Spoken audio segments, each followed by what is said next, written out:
Hi friends, இன்னைக்கு நம்ம என்ன படம் பார்க்க போறோம்னா இந்த வருஷம் ரிலீஸ் ஆன ஒரு அட்வென்ச்சர் வார் மூவி தான். படத்தோட பேர் சிவில் வார். இந்த படம் சுமார் 50 மில்லியன்ல தயாரிச்சு 110 மில்லியன் வரைக்கும் கலெக்ட் பண்ண படம். இந்த படத்துக்கு IMDbல கம்மி ரேட்டிங் கொடுத்தாலும் ரோட்டன் டொமேட்டோஸ்ல 81% கொடுத்துருக்காங்க. மோஸ்ட்லி 81% மேலே போனாலே படம் சூப்பராக இருக்கும்னு அர்த்தம் தான். இது வந்து அட்வென்ச்சர் வார் மூவிங்கிறனால கொஞ்சம் ஸ்லோவாக போகும். அதே மாதிரி கதை போகிற போக்கிலே தான் ஸ்டார்ட் ஆகும். நம்ம வந்து இதுதான் ஸ்டார்டிங் இதுதான் எண்ட் அப்படிங்கிற மாதிரி இருக்குது. படம் ஆரம்பிக்கும் போதே வாரில் தான் ஆரம்பிக்கும். வாங்க படத்தோட ஒன்லைன் பார்த்துடலாம். படத்தோட ஒன்லைன் என்னன்னா, அமெரிக்காவில் ஒரு சிவில் வார் நடக்குது. உள்நாட்டு போர்ல அமெரிக்க அதிபரை பிடிக்காம ஒரு கிளர்ச்சியாளர் படை உருவாகுது. அந்த படையோட பேர் வந்து வெஸ்டர்ன் ஃபோர்ஸ். அவங்க வந்து ஒயிட் ஹவுஸை தாக்கி ஒயிட் ஹவுஸ் அவங்க கண்ட்ரோல்ல எடுக்கிறது. 4 பத்திரிகையாளர்கள் கடைசியா பிரசிடென்ட் ஒரு இன்டர்வியூ எடுக்கணும் அப்படின்னு சொல்லிட்டு நியூயார்க்ல இருந்து வாஷிங்டன் DC நோக்கி போயிட்டு இருக்காங்க. இந்த ஃபுல்லா நடக்கிற அட்வென்ச்சர் தான் இந்த படத்தோட ஃபுல் கதையும். படத்தோட ஸ்டார்டிங்ல பிரசிடென்ட் டிவில இன்டர்வியூ கொடுத்துட்டு இருக்காரு. நாங்கள் கிளர்ச்சியாளர் படைகளை ஒடுக்கிட்டோம், வெற்றியை நெருங்கிட்டு இருக்கோம் அப்படிங்கிற மாதிரி இந்த நியூஸ் டிவில டெலிகாஸ்ட் ஆகிறத ஒரு பொண்ணு பாக்குறாங்க. இவங்க தான் நம்ம படத்தோட ஹீரோயின். இவங்க யாருன்னு தெரியுதா? ஸ்பைடர்மேன் 1-2ல ஹீரோயினா வருவாங்கல்ல, அவங்க தான். உள்நாட்டு போர் நடக்கிறனால யாருக்கும் தண்ணி ரொம்ப அத்தியாவசிய தேவைகளை ரொம்ப பற்றாக்குறையாக இருக்குது காட்டுறாங்க. ஏன்னா தண்ணி இல்லாமல் மக்களால் சர்வே பண்ண முடியல. ஸோ எல்லாருமே தண்ணிக்காக போராடிட்டு இருக்காங்க. அவங்கள வந்து வெயிட் பண்ணி லைனில் வர மாதிரி ஆர்மி ஃபோர்ஸ் வந்து தடுத்துட்டு இருக்காங்க. ஸோ அந்த இடமே கலவரமாக காட்டப்படுறது. அடுத்தது நம்ம ஹீரோயின் வந்து அங்கே இருக்க மக்களை வந்து கவர் பண்ணி ஃபோட்டோ எடுத்துட்டு இருக்காங்க. டக்குன்னு அங்கே வந்து ஒரு மனித வெடிகுண்டு வெடிக்குது. அதுலேருந்து ஒரு பொண்ணை காப்பாற்றி நம்ம ஹீரோயின் கூட்டிட்டு வந்துடுறா. அவளும் வந்து இந்த ப்ரெஸ் டீமில் ஒரு டீம் தான். போக போக படத்தில் அவளை சுவாரஸ்யமாக காட்டுவாங்க. அடுத்த சீன் பார்ல காட்டுறாங்க. இன்னைக்கு நடந்த கலவரத்தை பற்றி எல்லாரும் பேசி அதில் எடுத்த ஃபோட்டோஸை வந்து மெயின் ஜேர்னலிஸ்ட்க்கு அனுப்பிச்சிட்டு இருக்காங்க. ஸோ அப்போ ஹீரோயின் சொல்கிறா, நான் லாஸ்ட்டாக இன்டர்வியூ எடுக்கணும் அப்படின்னா யாரை அப்படின்னு சொல்லிட்டு கேட்க பக்கத்தில் ஒருத்தர் குண்டா இருக்கார்ல, அவர் பேர் சாமி. அவர் தான் சீனியர் ஜேர்னலிஸ்ட். அவர் யார் அப்படின்னா பிரசிடென்ட் அப்படின்னா என்ன விளையாடுறியா அப்படின்னாரு. நம்ம இங்கே இருக்க நியூயார்க்கில் இருக்கோம், அங்கேருந்து DC போகணுன்னா 830 மைலை கடந்து தான் போகணும், நீ விளையாடுறியா அப்படின்னா இல்லை சீரியஸாக சொல்கிறேன், நான் இதை பண்ணியே ஆகணும் அப்படின்னா ஹீரோயினோட ஃப்ரெண்டு ஒருத்தர் இருப்பான். அவனும் வந்து ஓகே நானும் வரேன் அப்படின்னு சொல்கிறான். ஆனால் சீனியர் ஜேர்னலிஸ்ட்டுக்கு இது வந்து ஒரு சூசைட் தான் கண்டிப்பாக. ஏன்னா நம்ம போகிற வழி வந்து எப்படிப்பட்ட வழின்னு எல்லாருக்கும் தெரியும், எல்லாமே கஷ்டமாக இருக்கும், எல்லாத்தையும் கடந்து தான் நம்ம போகிற மாதிரி இருக்கும், இதுக்கு எனக்கு கண்டிப்பாக இதில் நான் ஒத்துக்கிற மாட்டேன் அப்படின்னா இல்லை நீங்கள் கண்டிப்பாக இதை ஒத்துக்கணும், ஏன்னா இது வந்து பண்ணால் நம்ம TRP எங்கேயோ எகிரிரும், ஏன்னா பிரசிடென்ட் கடைசியாக இன்டர்வியூ கொடுத்து 4 மாதம் ஆகுது, ஸோ நம்ம நேரில் அவரை பார்த்து கண்டிப்பாக ஒரு இன்டர்வியூ எடுத்தே ஆகணும் அப்படின்னு ஹீரோயின் சொல்கிறா. சரி அப்படின்னு சொல்லிட்டு அடுத்த சீன் கட் ஆகுது. அடுத்த நாள் எல்லாரும் கிளம்புறாங்க. கிளம்பி காரில் ரெடி ஆகிட்டு இருக்காங்க. ஹீரோயின் காரில் ஏற வரப்போ ஹீரோயினுக்கு ஒரு ஷாக்கிங். என்னன்னு பார்த்தா அந்த குட்டி பொண்ணும் இதில் ஏறி உட்காந்துருக்கா. உடனே ஹீரோயினோட ஃப்ரெண்டை கூப்பிட்டு, உனக்கு அறிவு இருக்கா, அவள் ஒரு சின்ன பொண்ணு, அவளையும் நம்ம கூட கூப்பிட்டு வரீங்களே அப்படின்னா இல்லை சாமி தான் இது ஐடியா கொடுத்தாரு அப்படின்னா, அவள் ஒன்றும் குட்டி பொண்ணு இல்லை, அவளுக்கு 23 வயசு ஆகுது, அவளும் ஜேர்னலிஸ்ட்டை கற்றுக்கணும்னு ஆசைப்பட்றா. ஸோ நம்ம கூட வந்து அவளுக்கு ஒரு அட்வென்ச்சரமாக இருக்கும், கற்றுக்கிறதுக்கும் ஈஸியாக இருக்கும் அப்படின்னா ஓகே எனக்கு புரியுது. பட் ஆனால் இது வந்து ஒரு கஷ்டமான போர். இந்த வெஸ்டர்ன் ஃபோர்ஸ் நம்ம நடுவில் போகிறப்போ ஏதாவது நடந்து நம்ம ஏதாவது அசம்பாதம் நடந்துச்சுன்னா பரவாயில்ல பார்த்துக்கலாம் அப்படின்னு சொல்லி ஃபோர்ஸ் பண்ணி ஹீரோயினை ஃபோர்ஸ் பண்ணி தான் அந்த பொண்ணை கூட்டிகிட்டு போகும்போதே சிவில் வார் நடந்ததுனால எவ்வளோ பிரச்சனைகள் வந்திருக்கு, நாட்டில் மக்கள் எவ்வளோ பேர் அவதிப்பட்டிருக்காங்க அப்படின்னு நம்ம ஒரு சீனில் காட்டிகிட்டே வருவாங்க. இதுக்கப்புறம் போகிறது எல்லாமே அட்வென்ச்சராக போகும். மோஸ்ட்லி அட்வென்ச்சர் மூவி எனக்கு ரொம்ப பிடிக்கும். காரணம் என்னன்னா அட்வென்ச்சரில் எதையுமே ப்ரெடிக்ட் பண்ண முடியாது, இதான் ஆக போகுது அடுத்த சீனில் அப்படின்னு சொல்லிட்டு மூவி அப்படியே ட்ராவல் ஆகிட்டே இருக்கும். அங்கே சின்னதாக ஒரு பிரச்சனை இருக்கும். அதே மாதிரி தான் இந்த படமும் அப்படி தான். மூவி போயிட்டே இருக்கும், சின்ன சின்ன பிரச்சனை வர ஆரம்பிச்சிடும். அடுத்த சீனில் கார் வந்து ஒரு செக் போஸ்ட்டில் நிற்கும். அங்கே வந்து வெரிஃபிகேஷன் பண்ணி ப்ரெஸ் பீப்புள்னு சொல்லிட்டு உள்ளே விடுவாங்க. கார் உள்ளே போகிறப்போ ஒரு கார் வெளியே வரும். அதில் பார்த்தா மக்கள் எல்லாமே இனிமேல் இங்கே இருக்க முடியாது அப்படின்னு சொல்லிட்டு பயந்து அவங்க உடம்பை எல்லாத்தையும் எடுத்துகிட்டு வெளியே வர மாதிரி காட்டுவாங்க. ஸோ இந்த சீன்லேயே நம்ம புரிஞ்சுக்கணும் அமெரிக்கா எந்த அளவுக்கு மோசமாக இருக்க சூழ்நிலை இருக்குது அப்படின்னு சொல்லிட்டு. அப்படியே மூவி ட்ராவல் ஆகிட்டு போயிட்டே இருக்கும். கொஞ்சம் நேரத்தில் வந்து பெட்ரோல் போடலாம் அப்படின்னு சொல்லிட்டு ஒரு பெட்ரோல் பங்க்கில் நிப்பாட்டுவாங்க. அங்கே வந்து என்ன பிரச்சனைனா, இப்போது யார் வந்து வெஸ்டர்ன் ஃபோர்ஸோட ஆளுங்க, யார் நம்ம ஊருக்காரங்க எதுவுமே தெரியாது. ஸோ நம்ம பாட்டுக்கு யாராவது வெஸ்டர்ன் ஃபோர்ஸ்காரங்கிட்ட போய் பேசி ஏதாவது பிரச்சனை ஆயிருமோன்னு சொல்லி யோசிக்கிறாங்க. ஒன்றும் வேணாம் நம்ம போயிடலாம் அப்படின்னு சொல்லிட்டு சாமி சொல்கிறாரு. இல்லை ஹீரோயின் சொல்கிறா, ஆஃப் டேங்க் தான் இருக்குது, நம்ம ஃபில் பண்ணியே ஆகணும் அப்படின்னோன்னா சரி போய் பேசி கொடுப்போம் அப்படின்னு சொன்னோன்னா போய் கேட்குறாங்க, இது மாதிரி பெட்ரோல் வேணும் அப்படின்னா நாங்கள் ஃப்ரீயாலாம் பெட்ரோல் போடுறதில்ல நக்கலாக அவன் சொல்ல போவான். உடனே ஹீரோயின் சொல்லுவா, நாங்கள் $300 தரோம் அப்படின்னா $300 வச்சு சாண்ட்விச் தான் வாங்க முடியும் அப்படின்னா ஹீரோயின் சொல்லுவா $300 கனடியன் தரோம் அப்படின்னா ஓகே அப்படின்னு சொல்லி டீலுக்கு ஒத்துக்கிறாங்க. அப்புறம் அந்த சின்ன பொண்ணு கார்லேருந்து இறங்கி ஒரு வாக் போகிறேன் அப்படின்னு சொல்லிட்டு இறங்கி போயிட்டு இருப்பா. அவள் பேர் ஜெஸ்ஸி, ஞாபகம் வச்சுக்கோங்க. ஜெஸ்ஸி அங்கேருந்து வாக் போகிறப்போ அந்த கன்று வச்சுட்டு இருந்ததில் பின்னாடி இருந்த ஒருத்தனும் அவனும் அப்படியே ஜெஸ்ஸி பின்னாடியே போயிட்டு இருக்கான். அங்கே போய் பார்த்தா அந்த கன்று வச்சிருந்த எல்லாரும் சேர்ந்து 2 பேரை கட்டி தொங்க விட்டுருக்கானுங்க. தொங்க விட்டுட்டு இவனுங்க யார் அப்படின்னா இவனுங்களும் எங்கள் நெய்பர் தான் அப்படின்னு சொன்னோன்னா இவங்க வெஸ்டர்ன் ஃபோர்ஸை சேர்ந்தவனுங்க போல. ஸோ இவனுங்க கட்டி தொங்க விட்டுட்டு பேசிகிட்டு இருக்காங்க. அப்போது ஜெஸ்ஸி ரொம்ப பயப்படுறா, அதை அவங்கள பார்க்க அவங்கள இறக்கி விடலாம் அப்படிங்கிற மாதிரி பேசிகிட்டு இருக்கா. ஹீரோயின் என்ன சொல்கிறா, இங்கேருந்து எப்படியா தப்பிச்சா போகுதுன்னு சொல்லிட்டு நீங்கள் போனால் நடுவில் நில்லுங்க, உங்களை ஒரு ஃபோட்டோ எடுக்கிறேன் அப்படின்னு சொல்லிட்டு அவங்க 2 பேரும் நடுவில் நிற்க வச்சு ஒரு ஃபோட்டோ எடுத்துக்கிறா. அப்படியே அடுத்த சீன் போகுது. இந்த சீன் ஸ்டார்டிங்கில் அங்கே பெட்ரோல் பங்க்லேருந்து கிளம்பி நேராக ட்ராவல் பண்ணிட்டு இருக்காங்க.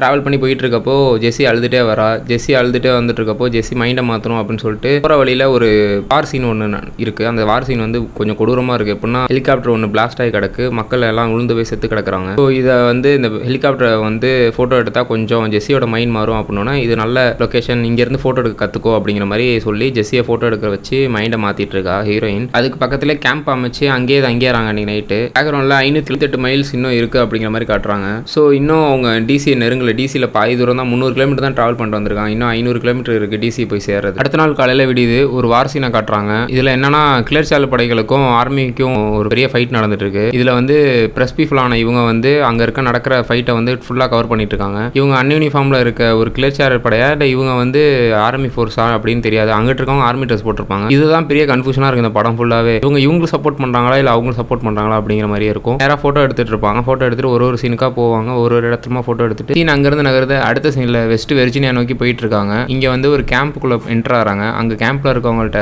இது மாதிரி ப்ரெஸ் ஐடியா காட்டிட்டு இங்கே ஸ்டே பண்ணுறோம் அப்படின்னா உங்களுக்கு டென்ட் எதுவும் இல்லை, பட் ஆனால் உங்களுக்கு பிரேக்ஃபாஸ்ட் ரெடி பண்ணி தரோம், பட் ஆனால் டென்ட் தங்குறதுக்கு இல்லை அப்படின்னு சொன்னோன்னா அங்கேயே தங்கிடுறாங்க. அப்புறம் அன்றைக்கி நைட்டு ஃபுல்லாக அங்கேயே ஸ்டே பண்ணிவிட்டு அங்கேயே நல்லா வைப் பண்ணிவிட்டு காலையில் திரும்பி ட்ராவல் பண்ணலாம் அப்படின்னு சொல்லிட்டு காலையில் திரும்பி வண்டி எடுத்துகிட்டு கிளம்புறாங்க. இப்போ வந்து 259 கிலோமீட்டர் காட்டுது இன்னும் டிசியை வந்து சேர்றதுக்கு. ஸோ அங்கேருந்து வண்டி ட்ராவல் ஆகி போகுது. அடுத்த சீனில் ஒரு சின்ன சிட்டிக்குள்ளே வந்திருக்காங்க. அங்கே பார்த்தா மக்கள் எல்லாம் கேஷுவலாக நடந்து போயிட்டு இருக்காங்க. இவங்களுக்கே ஒரே ஆச்சரியமாக இருக்குது, என்னடா நாடே வாரில் இருக்குது, இவனுங்க என்ன கேஷுவலாக நடந்து போயிட்டு இருக்காங்க அப்படின்னு சொல்லிட்டு ஒரு ட்ரெஸ் கடைக்கு போகிறாங்க. ஏன்னா பிரசிடென்ட் இன்டர்வியூ எடுக்க போகிறப்போ நல்ல ட்ரெஸ் போட்டு போகணும் அப்படிங்கிறனால நம்ம ஹீரோயின் லீக்கு வந்து ட்ரெஸ் எடுக்க வந்திருக்காங்க. அந்த கடையில் ஒரு பொண்ணு இருக்குது. அவங்கள்ட்ட வந்து கேட்குறாங்க, என்ன நாடே சிவில் வாரில் இருக்குது, நீங்கள் என்ன இவ்வளோ ஜாலியாக இருக்கீங்க, இவ்வளோ கேஷுவலாக இருக்கீங்க, எல்லாம் நடந்து போயிட்டு இருக்கீங்க அப்படின்னு. நீங்கள் நியூஸ் பார்க்குறத விட்டுருங்க, நாங்கள் அப்படி தான் நியூஸ் பார்க்குறதே இல்லை. ஸோ நியூஸ் பார்க்குறத விட்டுட்டீங்கனாலே உங்களுக்கு எந்த பயமும் இருக்காது, நீங்கள் பாட்டு நார்மலாக இருக்கலாம் அப்படிங்கிற மாதிரி அந்த பொண்ணு சொன்னோன்னே இவங்களே ரிப்போர்ட்டர்ஸ் தான். ஸோ அதனால் சொல்லிட்டு அடுத்து அப்புறம் ட்ரெஸ் எல்லாம் பர்ச்சேஸ் பண்ணிட்டு ஹீரோயின் வெளியே வந்துட்டு இது மாதிரி சாமிட்ட அவர் சீனியர் ஜெர்னலிஸ்ட் அவர்கிட்ட வந்துட்டு இந்த இடம் எனக்கு ரொம்ப பிடிச்சிருக்கு,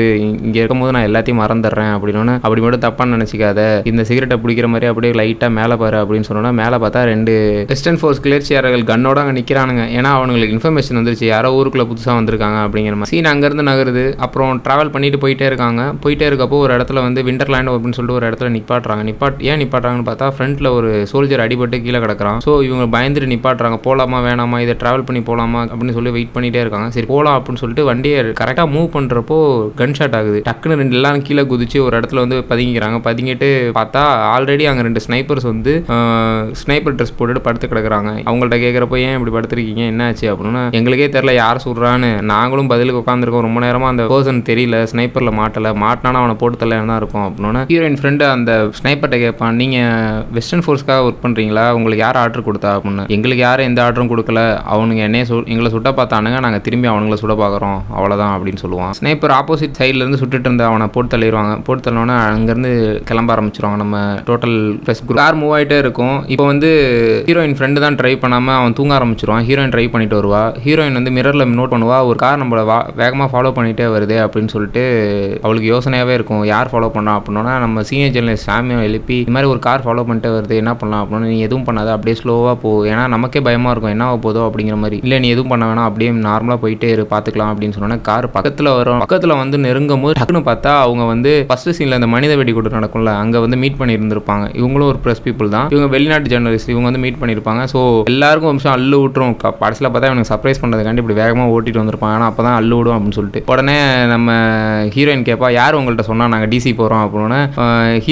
ஹீரோட ஃப்ரெண்டை திரும்பி பார்க்குறப்போ அவன் நான் சொல்லலையே அப்படின்னு சொல்லுவான், நீ தான் சொல்லியிருக்க அப்படின்னு சொல்லிட்டு எல்லாம் கலாச்சிக்குவாங்க. அப்புறம் அந்த காரில் இருக்க அந்த சைனீஸ்காரன் வந்து இந்த காருக்கு மாறிடுவான். இந்த காரில் இருந்த அந்த ஜெஸ்ஸி வந்து அந்த காருக்கு மாறிடுவா. ஸோ அவங்க அப்படியே ஜாலியாக எல்லாத்தையும் மறந்துட்டு சிவில் வார் நடக்கிறதுங்கிறத மறந்துட்டு அப்படியே ஜாலியாக ஃபன்னாக போயிட்டு இருப்பாங்க. பயங்கர சந்தோஷமாக இருந்தாலே அடுத்த சீன் சோகமாக இருக்குங்கிற மாதிரி தான் இப்போ எல்லா படத்துலையும் காட்டுவாங்க. அதே மாதிரி இந்த படத்தில் முன்னாடி போயிட்டு இருந்த கார் ஒரு இடத்துல நிற்கும். படத்திலே சரியான சீன் இதுதான். கரெக்டாக அந்த கார் நிற்கும். இவங்க என்ன நடந்துச்சுன்னு தெரியலையே அப்படின்னு சொல்லிட்டு மெதுவாக அங்கே போயிட்டு எட்டி பார்ப்பாங்க. கடைசியில் பார்த்தா நம்ம இந்த சைனீஸ்காரனையும் நம்ம குட்டி பொண்ணு ஜெஸ்ஸியையும் முட்டி போட வச்சு கன் பாயிண்ட்ல வச்சிருப்பானுங்க 3 ஆர்மி காரனுங்க. கீழேயே சைடில் ஃபுல்லாக பார்த்தா ஃபுல்லாக டெட் பாடிஸாக இருக்கும். எல்லாத்தையும் கொண்டு குமிச்சு அவங்க குழி தோண்டி அப்படியே ஃபுல்லாக புதைச்சிட்டு இருக்கானுங்க. ஹீரோயின் சொல்கிறா நம்ம போய் அவங்கள காப்பாற்றணும் அப்படின்னு சொல்லிட்டு. ஆனால் சீனியர் ஜெர்னலிஸ்ட் சாமி சொல்கிறாரு நம்ம அங்கே போனால் நம்மளை கண்டிப்பாக கொண்டுருவானுங்க அப்படின்னு சொல்லிட்டு. ஆனால் ஃப்ரெண்டு சொல்கிறாரு அவனுங்களை பார்க்குறது கவர்மெண்ட் ஆளுங்க மாதிரி இல்லை, கண்டிப்பாக நம்ம ப்ரெஸ் பீப்புள் நம்மளை விட்டுருவாங்க அப்படின்னு சொன்னோன்னா இது முட்டாள்தனமான ஒரு வேலை, நீ போனீங்கன்னா கண்டிப்பாக நம்ம உங்கள் 3 பேரையும் கொண்டுருவாங்க அப்படின்னா இப்போ என்ன பண்ணுறது அப்படின்னு ஹீரோயின்ட்ட கேட்குறான். ஹீரோயின் கண்டிப்பாக நம்ம போய் அவங்களை காப்பாற்றி தான் வரணும், பேசி பார்ப்போம் அப்படிங்கிற மாதிரி சொல்கிறோம். இது சூசைடுக்கு சமானம் அப்படின்னு சொன்னோன்னா சரி நாங்கள் 3 பேரும் போகிறோம், நீங்கள் இங்கேயே இருங்க. இவங்க 3 பேர் அந்த போலீஸ்கார்ட்ட போயிட்டு இவங்க என்னோட என்னோட கொலிக் தான், இவங்களை விட்டுருங்க அப்படின்னு சொன்னோன்னே இவங்களாம் யார் அப்படின்னோன்னா அமெரிக்கன்ஸ். அப்போ நான் யார் அப்படின்னா நீங்களும் அமெரிக்கன் தான் அப்படின்னா அமெரிக்கன்லேயே நிறையா இருக்குது, நீங்கள் எந்த மாகாணத்தை சேர்ந்தவங்க அப்படின்னு கேட்டோன்னே இவங்களுக்கு லைட்டாக பயம் வருது. ரைட்டு நம்மளை ஏதோ பண்ண போகிறானுங்க அப்படின்னோன்னே இவன் உங்கள் கொலிக்கா அப்படின்னு கேட்டோன்னா ஆமாம் எங்கள் கொலிக்கு தான். டக்குன்னு அவனை சுட்டுருவான். அடுத்தது நம்ம ஜெஸ்ஸியை பிடிச்சி வச்சிருப்பானா, நான் பயமாகவே இருக்கணும், சரி ஜெஸ்ஸியை சுட்டுருவானா இல்லை ஹீரோயினை சுட்டுருவானா இல்லை ஃப்ரெண்டை சுட்டுருவானா அப்படின்னு சொல்லிட்டு அதுக்கப்புறம் பின்னாடி நின்றுருப்பான். அங்கே யார் ஒளிஞ்சிருக்காங்கிட்டு வா வெளியே வா அப்படின்னா நீ யார் அப்படின்னா நான் ஒரு சைனீஸ்ன்னு சொல்லி வாயமுள்ள டக்குன்னு அவனை போட்டுருவானுங்க. போட்டுட்டு அடுத்த சீனில் கன்னை தூக்கி நேராக நம்ம ஃப்ரெண்டு மேலே கொண்டு வருவான். தாத்தா டக்குன்னு நம்ம தாத்தா வராரு அப்படின்னு சொல்லிட்டு செம்ம ஸ்பீடில் வந்து அவங்க 2 பேரையும் அடித்து தூக்கிட்டு காரை வளைச்சி நிப்பாட்டுவார். நின்னோன்னா டக்குன்னு அந்த குழியில் போய் விழுந்துருவா ஜெஸ்ஸி. உடனே அவளும் ஏறி வந்துட்டு நேராக காரை எடுத்துகிட்டு கிளம்புற போகிற ஸ்டேஜில் கன் ஃபயர், இன்னொரு போலீஸ்காரர் இருப்பான் அவன் கன் ஃபயர் பண்ண ஆரம்பிச்சிருவான். பார்த்தா தாத்தா நான் வண்டியை நிப்பாட்டுறேன், நீ ட்ரைவ் பண்ணு, ஏன் எங்களை ட்ரைவ் பண்ண சொல்கிறீங்கன்னு சொல்லும் போதே ட்விஸ்ட்டு. அந்த பேக் சைட்லேருந்து சுட்டுருப்பான்ல போலீஸ்காரன், அவன் சுட்ட ஒரு புல்லட் வந்து நம்ம தாத்தா மேலே ஏறியது. தாத்தா அப்படியே அப்ஸ்காண்ட் ஆயிடுறாரு. அப்படியே ஒரு மாதிரி மயங்கி விழுந்தோன்னா அவரை பின் சைடில் போட்டுட்டு நம்ம ஃப்ரெண்டு தான் வேகமாக காரை ஓட்டிட்டு வர்றாரு. நேராக இவங்க வந்து ஒரு இடத்துல வந்து சேர்றாங்க. இது எதுனா ப்ரெஸ் பீப்புள்ஸ் அப்புறம் வெஸ்டர்ன் ஃபோர்ஸஸ் எல்லாமே இங்கே தான் அசம்பிள் ஆயிருக்காங்க. இங்கேருந்து தான் டிசிக்கு நோக்கி போகிறதுக்கு பக்கத்துக்கு வந்துட்டாங்க. ஸோ இங்கே வந்துட்டு அவருக்கு ஃபர்ஸ்ட் எய்ட் பண்ணலான்னு பார்த்தா அவர் ஆல்ரெடி இறந்துட்டாரு. ஸோ சோகமாகவே முடியுது இந்த இடம். ஹீரோயினும் அவரோட பழைய மெமரிஸ் ஃபோட்டோஸ்லாம் எடுத்து பார்த்துட்டு இருப்பா. அவரும் அவர் சீனியர் ஜெர்னலிஸ்டும் எடுத்த ஃபோட்டோஸ்லாம் பார்த்து ரொம்ப கஷ்டப்பட்டுட்டு இருப்பா. அவரோட ஃப்ரெண்டும் ரொம்ப கஷ்டப்பட்டு ஃபீல் பண்ணி கத்தி அழுதுட்டு இருப்பான். ரொம்ப கஷ்டமாக இருந்த சீன். அங்கேருந்து நகருது. அடுத்த சீனில் நம்ம வெஸ்டர்ன் ஃபோர்ஸில் ஆல்ரெடி 2 ப்ரெஸ் பீப்புள்ஸ் இருக்காங்க. அவங்க கிட்ட வந்து நம்ம ஹீரோவும் ஹீரோயினும் இது மாதிரி கம்ப்ளைண்ட் பண்ணுறாங்க. இது மாதிரி நாங்கள் வரப்போ சாமியை கொண்டுட்டாங்க அப்படின்னா எங்களோட வருத்தங்களை நாங்கள் தெரிவிச்சுக்கிறோம், அவங்க பேரை மட்டும் சொல்லுங்க அப்படின்னு சொல்லி அவங்க 2 பேர்த்தையும் அந்த கொலை பண்ண 2 பேரை சொல்லிட்டு அடுத்த சீனில் வாஷிங்டன் டிசிக்கு போகிறதுக்காண்டி இங்கே கேம்பில் இருந்து வெஸ்டர்ன் ஃபோர்ஸஸ் எல்லாமே ரெடி ஆகிட்டு இருக்காங்க. எல்லாம் ஹெலிகாப்டர்ஸ் எல்லாமே வந்துருச்சு. அதே மாதிரி கான்வாய் எல்லாமே வந்துருச்சு. இங்கேருந்து கிளம்புறது தான் அடுத்த வேலை. அதே மாதிரி அவங்க ப்ரெஸ் பீப்புளில் இருக்க அவங்க அந்த 2 கான்வாய்க்கு அவங்கள ஏறி போயிடுறாங்க.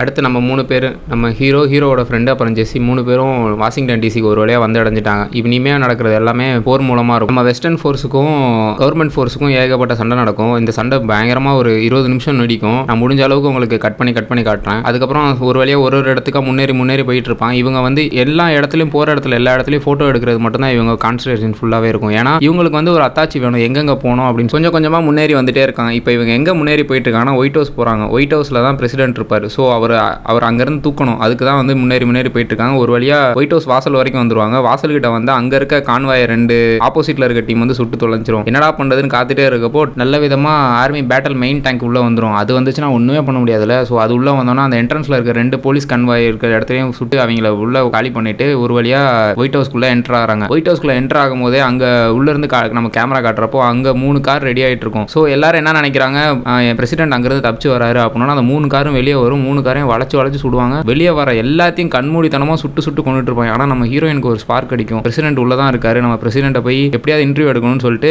இவங்க ஹீரோயின் ஃப்ரெண்டு அப்புறம் ஜெஸ்ஸி 3 பேர் மட்டும் உள்ள ஓடுறாங்க. இவங்கள ஃபாலோ பண்ணிட்டு இந்த ஃபோர்ஸ்ல இருந்து ஒரு 3 பேர் மட்டும் அவங்க பின்னாடியே வந்துட்டு இருக்காங்க. உள்ள என்டர் ஆகிறாங்க. உள்ள என்டர் ஆனால் வர பார்க்குற எல்லாரையும் கண்மூடித்தனமாக சுட்டு தள்ளி கொண்டுட்டு இருக்கானுங்க. ஒரு வழியாக என்ட்ரன்ஸ் ஆகி மெயின் பில்டிங்க்கு வந்துடுறாங்க. மெயின் பில்டிங்கில் வந்து அங்கே செம்ம ஃபைட் நடக்கும். காரணம் என்னன்னா நம்ம பிரசிடென்ட்டாக இருந்தாலும் அவருக்கு தனியாக ஒரு எஸ்கார்டு இருக்கும்ல, அவங்கள எப்படியாவது காப்பாற்றணும், பிரசிடென்ட்டை காப்பாற்றணும் போராடுவாங்க. அவங்கள்ட்ட போராட்டத்தில் அவங்கள ஒரு வழியாக கொண்டுட்டு கடைசியாக உள்ள ஒரு ரூம் இருக்கும், அங்கே போய் என்டர் ஆகி உள்ளே போயிட்டே இருக்கப்போ டக்குன்னு ஸ்பெஷல் ஃபோர்ஸ் அந்த ஆப்போசிட் டீமில் இருக்க ஸ்பெஷல் ஃபோர்ஸ் துட ஆரம்பிச்சிருவாங்க. நம்ம ஜெஸ்ஸி லூசு மாதிரி என்ன பண்ணுவா, டக்குன்னு உள்ளே பூந்து ஃபோட்டோ எடுக்கிறேன்னு சொல்லிட்டு நடுவில் போய் நின்றுவா. நம்ம ஹீரோயின் காப்பாற்ற போகிறேன்னு சொல்லிட்டு நம்ம ஹீரோயின் போய் நடுவில் நின்னோன்னா நம்ம ஹீரோயினை போட்டு தள்ளிடுவாங்க. இந்த சீன் ரொம்ப உருக்கமாக இருக்கும். கீழே விழுந்த ஜெஸ்ஸி அப்படியே மேலே எந்திரிச்சு வந்துட்டு நின்றுட்டு அப்படியே பார்த்துட்டே இருப்பா. அப்படியே ரொம்ப ஸ்லோ மோஷனில் கொண்டு போவோம். ஏன்னா இந்த ஃபுல் நியூஸ் ரிப்போர்ட்டிங் எல்லாம் ஆர்கனைஸ் பண்ணதே நம்ம ஹீரோயின் தான். ஸோ இந்த சீன் ரொம்ப சென்டிமெண்ட்டாக இருக்கும். கடைசி வரைக்கும் பிரசிடென்ட்டை இன்டர்வியூ எடுக்க முடியாமல் போயிருச்சு அப்படின்னு சொல்லிட்டு அப்படியே உருக்கமாகவே நடந்து வர மாதிரி இருக்கும். அடுத்த சீனில் உள்ள நுழையிறப்போ பார்த்தா பிரசிடென்ட் ஒரு கபோர்டு கீழே ஒளிஞ்சிருப்பாப்ல. தலைவரை வெளியே எழுதிட்டு வந்து